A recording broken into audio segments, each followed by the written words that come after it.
एक जंगल में एक छोटा हाथी रहता था। वो बहुत शरारती था और हमेशा दूसरों को तंग करता रहता था। एक दिन उसने एक बूढ़े कछुए का मजाक उड़ाया। कछुए ने सुकून से कहा, गुरूर ठीक नहीं होता। हाथी हंस पड़ा और वहां से चला गया। चंद दिन बाद हाथी कीचड़ में फंस गया और जोर जोर से चिल्लाने लगा। कोई भी जानवर उसकी मदद के लिए नहीं आया।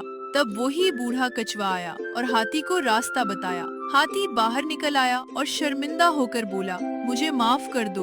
उस दिन के बाद हाथी ने कभी किसी का मजाक नहीं उड़ाया।